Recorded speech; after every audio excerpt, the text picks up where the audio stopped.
ତାହେଲେ ଆଜି ଆମେ ଆରମ୍ଭ କରିବା ସେଟ୍ ପ୍ରକ୍ରିୟା ଓ ସେଟ୍ ର ପ୍ରୟୋଗ। ସେଟ୍ କହିଲେ ଆମେ କଣ ବୁଝିବା? ସେଟ୍ କହୁଛି ଏକ ନିର୍ଦ୍ଦିଷ୍ଟ ବସ୍ତୁ ମାନଙ୍କର ସୁନିର୍ଦ୍ଦିଷ୍ଟ ସଂଗ୍ରହ। ଏଇ ସେଟ୍ ଭିତରେ ଯେଉଁ ସବୁ ବସ୍ତୁ ଗୁଡ଼ିକ ରୁହେ ଆମେ ତାକୁ କହିବା ସେଟ୍ ର ଉପାଦାନ। ସେ କିନ୍ତୁ ଆକ୍ଚୁଆଲି ସେଟ୍ ଓ ଏହାର ଉପାଦାନ ମାନଙ୍କର କୌଣସି ନିର୍ଦ୍ଦିଷ୍ଟ ସଂଜ୍ଞା ନାହିଁ।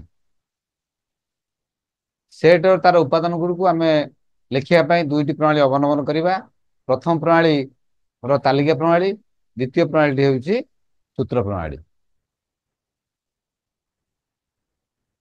ସେଟ୍ ଆଉ ତାର ଉପାଦାନ ଗୁଡ଼ିକୁ ଲେଖିବା ପାଇଁ ଆମେ ପ୍ରଥମେ ଦେଖିବା ତାଲିକା ପ୍ରଣାଳୀ କଣ। ତାଲିକା ପ୍ରଣାଳୀ ହେଉଛି ଆମେ ଏଇ ସେଟ୍ରେ ସାଧାରଣତଃ ଏକ ଯୋଡ଼ା କୁଟିଳ ବନ୍ଧନୀ ମଧ୍ୟରେ ଲେଖାଯାଏ। ସେଟ୍ର ଉପାଦାନ ଗୁଡ଼ିକ ଆମେ କମା, ଯୋଉ ଉପାଦାନ ଗୁଡ଼ିକ ସେଟ୍ ଭିତରେ ରହିବେ ସେଗୁଡ଼ିକ ଦୁଇଟି ଉପାଦାନ ଭିତରେ ଗୋଟେ ଗୋଟେ କମା ଦିଆଯାଏ, ଦ୍ୱାରା ଗୋଟେ ଉପାଦାନକୁ ଅନ୍ୟ ଦ୍ୱାରା ଅଲଗା କରାଯାଏ। ଉଦାହରଣ ଦେବା ଆମେ ଗୋଟେ ଦେଖିବା, ମନେକର ଇଂରାଜୀ ବର୍ଣ୍ଣମାଳାର ସ୍ୱରବର୍ଣ୍ଣ ମାନଙ୍କର ସେଟ୍କୁ ଲେଖିବା।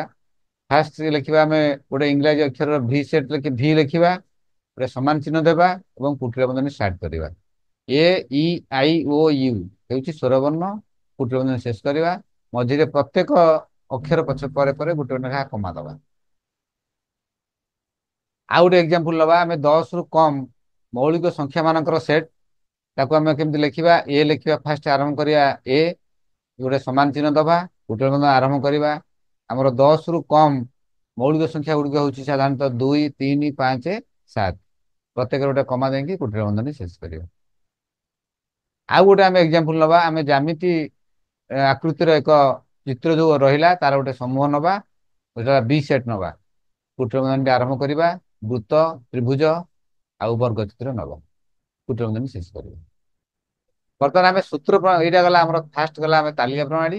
ବର୍ତ୍ତମାନ ସେଟ୍ ଆଉ ତାର ଉପାଦାନ ଗୁଡ଼ିକୁ ଲେଖିବା ପାଇଁ ସୂତ୍ର ପ୍ରଣାଳୀ କିପରି ଅବଲମ୍ବନ କରିବା, ସେଇ ପ୍ରଥମ ଏକ୍ଜାମ୍ପଲ ନେବା। ଯୋଉ ଅଛି ଆମର ଇଂରାଜୀ ବର୍ଣ୍ଣମାଳାର ସ୍ୱରବର୍ଣ୍ଣ ମାନଙ୍କର ସମୂହ ଲେଖୁଛେ। ଫାଷ୍ଟ ଲେଖିବା ଭି, ଭି ଲେଖିଲା ପରେ ଗୋଟେ ସମାନ ଚିହ୍ନ ଦେବା, ତାପରେ କୁଟିଳ ବନ୍ଧନୀ ଷ୍ଟାର୍ଟ କରିବା। ଏକ୍ସ ସଦ୍ୟାଟ, ଏକ୍ସ ଏକ ଇଂରାଜୀ ସ୍ୱରବର୍ଣ୍ଣ, କୁଟିଳ ବନ୍ଧନୀ ଶେଷ କରିବା। ଆଉ ଗୋଟେ ଏକ୍ଜାମ୍ପଲ ଯୋଉଟା ନେଇଥିଲେ ଆମେ 10ରୁ ମୌଳିକ ସଂଖ୍ୟା ମାନଙ୍କର ସେଟ୍, ତାକୁ ଲେଖିବା ପାଇଁ ଆମେ ଲେଖିବା ଏ ମନଙ୍କର ସେଟ୍ ନେବା, ଏ ଇଜ ଇକ୍ୱାଲ ଟୁ ଏକ୍ସ ସଦ୍ୟାଟ 10ରୁ କମ୍ ମୌଳିକ ସଂଖ୍ୟା, କୁଟିଳ ବନ୍ଧନୀ ଆରମ୍ଭ କରିଥିବା ଏବଂ କୁଟିଳ ବନ୍ଧନୀ ଶେଷ କରିବା। ସେପରି ଆଉ ଯୋଉ ଏକ୍ଜାମ୍ପଲ ନେଇଥିଲେ ଆମର ଜ୍ୟାମିତିର ଆକୃତିର ଏକ ସମୂହ ଯୋଉ ନିଆଯାଇଥିଲା, ସେଟା ବି ସେଟ୍ ଦେଇଥିଲେ। B is equal to X such that X ଏକ ଜ୍ୟାମିତିକ ଆକୃତି, କୁଟିଳ ବନ୍ଧନୀ ଫାଷ୍ଟରୁ ଆରମ୍ଭ କରିଥିବା ଓ ଲାଷ୍ଟକୁ ଶେଷ କରିବା। ଏଇ ଯୋଉ ଚିହ୍ନ ଦିଟା ଆମେ ବ୍ୟବହାର କଲେ, ପ୍ରଥମ ଚିହ୍ନ ଦେଖନ୍ତୁ ସେଇଟା ହେଉଛି ଏକ ସଦ୍ୟାଟ। ସେହିପରି ସଦ୍ୟାଟ ପରିବର୍ତ୍ତେ ଆମେ ଯୋଉ ଆଉ ଗୋଟେ ଚିହ୍ନ ବ୍ୟବହାର କରିବା, ସେ ବିଷୟ କୁହେ ସଦ୍ୟାଟ କରିବା। ତାହେଲେ ଆମେ ଏଥିରୁ ବର୍ତ୍ତମାନ କନକ୍ଲୁଜନରେ ପହଞ୍ଚିଲେ ଯେ ଆମେ ତାଲିକା ପ୍ରଣାଳୀ ଯଦି ଆମେ ଲେଖିବା, ଇଂରାଜୀ ସ୍ୱର ବର୍ଣ୍ଣମାଳାର ସ୍ୱରବର୍ଣ୍ଣ ଗୁଡ଼ିକର ସେଟ୍କୁ ଲେଖିବା, ଭି ଇଜ ଇକ୍ୱାଲ ଟୁ କୁଟିଳ ବନ୍ଧନୀ ଗୋଟେ ଆରମ୍ଭ କରିବା, ଏ ଇ ଆଇ ଓ ୟୁ ଲେଖି କୁଟିଳ ବନ୍ଧନୀ ଶେଷ କରିବା।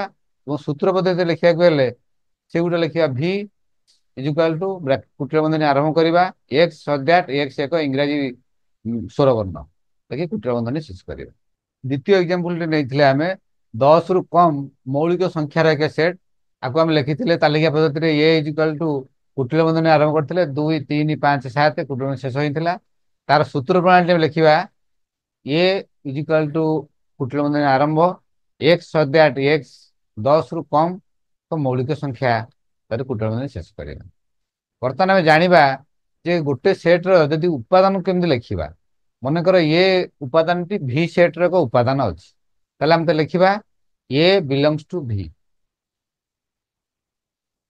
ଯଦି ଇ ଗୋଟେ ଉପାଦାନ ଭି ସେଟ୍ରେ ଥାଏ, ତାହେଲେ ଆମେ ତ ଲେଖିପାରିବା ଇ ବିଲଙ୍ଗସ୍ ଟୁ ଭି। ଯଦି ଆମେ ଲେଖିବା ଟୁ ଗୋଟେ ଉପାଦାନ ଏ ସେଟ୍ରେ ଅଛି, ବା ଟୁ ଉପାଦାନଟି ଏ ସେଟ୍ରେ ଅଛି ଆମେ ଲେଖିବା, ତାହେଲେ ତାଙ୍କୁ ଗାଣିତୀୟ ପ୍ରକାର ଲେଖିପାରିବା ଟୁ ବିଲଙ୍ଗସ୍ ଟୁ ଏ। ଯଦି ଥ୍ରୀ ଗୋଟେ ଉପାଦାନ ଏ ସେଟ୍ରେ ଅଛି, ଆମେ ଲେଖିପାରିବା three belongs to A set. ତାହେଲେ ବର୍ତ୍ତମାନ ଆମେ ଜାଣିବା ସେଟ୍ର ପ୍ରକାର ଭେଦ। ଫାଷ୍ଟ ଆସିବ ଆମର ସସୀମ ସେଟ୍ ଏବଂ ନେକ୍ସଟ ଆସିଲା ଅସୀମ ସେଟ୍। ସସୀମ ସେଟ୍ ଆମେ କାହାକୁ କହିବା? ଯେଉଁ ସେଟ୍ର ଉପାଦାନ ଗୁଡ଼ିକୁ ଆମେ ଗୋଟି ଗୋଟି କରି ଗଣିଲେ ଗଣିବା ଶେଷ ହେଇପାରିବ।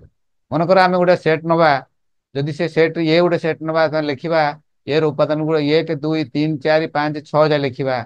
କୁଟୁମ୍ବ ଶେଷ କରିବା ତାହେଲେ ଏଇଟା କହିବା ଆମେ ସସୀମ ସେଟ୍। ଅସୀମ ସେଟ୍ କାହାକୁ କହିବା? ଯେଉଁ ସେଟ୍ର ଉପାଦାନକୁ ଆମେ ଗୋଟି ଗୋଟି କରି ଗଣିଲେ ଗଣିବା ଶେଷ ହୁଏ ନାହିଁ। ଫର ଏକ୍ଜାମ୍ପଲ ଗୋଟେ ନବା ଆମେ ସେଇ ଏ ସେଟ୍ଟି ନବା, ଏ ର ଉପାଦାନ ଗୁଡ଼ିକ 1 2 3 4 5 ଲେଖି ଆମେ ଡଟ୍ ଡଟ୍ ଚିହ୍ନ ଦେଇଦେବା। ତାହେଲେ ଆମେ ଜାଣିଲେ କ'ଣ, ଏ ଉପାଦାନକୁ ଆମେ ଯଦି ଗଣିବା ଏହା ତାର ଶେଷ ନାହିଁ। ସେକେଣ୍ଡ ଦେଖିବା ଆଉ ଗୋଟେ ସେଟ୍ ଆସିବ, ଆମେ ଦେଖିବା ଶୂନ୍ୟ ସେଟ୍ କହିଲେ କ'ଣ ବୁଝ? ଯେଉଁ ସେଟ୍ରେ କୌଣସି ଉପାଦାନ ନଥାଏ ତାହାକୁ ଆମେ ଶୂନ୍ୟ ସେଟ୍ କହିବା। ଆକୁ ଆମେ ସିମ୍ବଲିକାଲ ଲେଖିବା ଫାଏ, କିମ୍ବା ଲେଖିପାରି କି ଦିଟା ତୃତୀୟ ବନ୍ଧନ ଦେଇକି ତାକୁ ବ୍ଲାଙ୍କ ରଖିବା। ଆର ଆମେ ଆଉ ଗୋଟେ ଏକ୍ଜାମ୍ପଲ ନେଇପାରିବା, ସେଇ ଶୂନ୍ୟ ସେଟ୍ର ଉପାଦାନ ନେବା। ଯଦି ସପ୍ତାହରେ ଆମେ ସାଧାରଣ ଜାଣିଛେ ସପ୍ତାହର 7ଟି ବାର ଥାଏ, ଆମେ ଲେଖିବା ସପ୍ତାହର 8 ବାର ବିଶିଷ୍ଟ ସପ୍ତାହର ସେଟ୍, କିମ୍ବା 13 ମାସ ବିଶିଷ୍ଟ ଗୋଟେ ବର୍ଷର ସେଟ୍, ଏହାକୁ ଆମେ ନେଇପାରିବା ଶୂନ୍ୟ ସେଟ୍। ନେକ୍ସଟ ଆମେ ଆଉ ଗୋଟେ ସେଟ୍ ଦେଖିବା ଉପସେଟ୍। ଉପସେଟ୍ ହେଉଛି ଯଦି ଆମେ ଦୁଇଟି ସେଟ୍ ନବା, ଏ ସେଟ୍ର ସମସ୍ତ ଉପାଦାନ ବି ରେ ଥିବେ ତାହାକୁ ଆମେ କହିବା ଏ ସବସେଟ୍ ଅଫ୍ ବି। ଆକୁ ଲେଖିବା ଆମେ ଏ ସବସେଟ୍ ଅଫ୍ ବି, ତାକୁ ପଢିବା ଏ ସବସେଟ୍ ଅଫ୍ ବି ପଢିବା। ଆଉ ଗୋଟେ ସେଟ୍ ଆମେ ନବା ଅଧିସେଟ୍। ଅଧିସେଟ୍ କାହାକୁ କହିବା? ଯଦି ଦୁଇଟି ସେଟ୍ ଆମେ ନବା, ଏ ଗୋଟେ ସେଟ୍ ଏବଂ ବି ଗୋଟେ ସେଟ୍ ନବା, ଏ ର ସମସ୍ତ ଉପାଦାନ ବି ରେ ଥିବେ କିନ୍ତୁ ବି ର ସମସ୍ତ ଉପାଦାନ ଏ ରେ ନଥିବେ, ଅର୍ଥାତ୍ ଏ ସବସେଟ୍ ଅଫ୍ ବି ହେଇଥିବ କିନ୍ତୁ ବି ଡଜ ନଟ୍ ସବସେଟ୍ ଅଫ୍ ଏ ହୋଇଥାଏ, ତାହେଲେ ଆମେ କହିବା ଏ ବି ଟା ସୁପର ସେଟ୍ ଏ। ଅର୍ଥାତ୍ ଆମେ ଏଥିରୁ ଦେଖିବା ଏଟା ହେଉଛି ଛୋଟ ସେଟ୍ ଏବଂ ବିଟା ହେଉଛି ବଡ଼ ସେଟ୍। ତାକୁ ଲେଖିବା ବି ସୁପର ସେଟ୍ ଏ। ଆଉ ଗୋଟେ କେସ୍ ଆସିବ, ଏବେ ଦେଖିବା ଆମେ ଏ ର ସମସ୍ତ ଉପାଦାନ ବି ରେ ଅଛନ୍ତି କିନ୍ତୁ ବି ର ସମସ୍ତ ଉପାଦାନ ମଧ୍ୟ ଏ ରେ ଅଛନ୍ତି। ତାହେଲେ ଆମେ ଏ କ୍ଷେତ୍ରରେ କହିବା ଦିଟାକ ସେଟ୍ ହେଉଛି ସମାନ। ଆକୁ ଆମେ ଲେଖିବା ମାଥମେଟିକାଲ ଲେଖିବା ଏ ସବସେଟ୍ ଅଫ୍ ବି ଏବଂ ବି ସବସେଟ୍ ଅଫ୍ ଏ, ଅର୍ଥାତ୍ A is equal to B ବା A set is equal to B set. ବ୍ୟାପକ ସେଟ୍ ବା ତାକୁ କହିବା ୟୁନିଭର୍ସାଲ ସେଟ୍। ୟୁନିଭର୍ସାଲ କହିଲେ ଆମର ସବୁ ଯାକ ସେଟ୍ ସେଇ ସେଟ୍ରେ ରହିଥିବେ।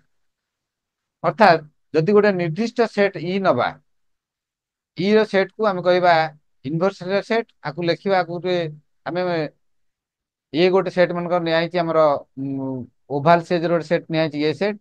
ଆଉ ଗୋଟେ ସେଟ୍ ନିଆହେଇଛି ଆମେ ବୃତ୍ତାକାର ସେଟ୍ କୁ ନେଇଛେ ବି ସେଟ୍ ନେଇଛେ। ଆଉ ଗୋଟେ ସେଟ୍ ନେଇଛେ, ଆଉ ଗୋଟେ ଛୋଟିଆ ବୃତ୍ତ ନେଇଛେ ସି ସେଟ୍ ନେଇଛେ। ଏବଂ ଆଉ ଗୋଟେ ସେଟ୍ ଆମେ ନେଇଛେ ପି ସେଟ୍ ନିଆହେଇଛି, ଗୋଟେ ଓଭାଲ ସେଟ୍ ର ଅଣ୍ଡାକୃତି ଗୋଟେ ସେଟ୍ ନିଆହେଇଛି।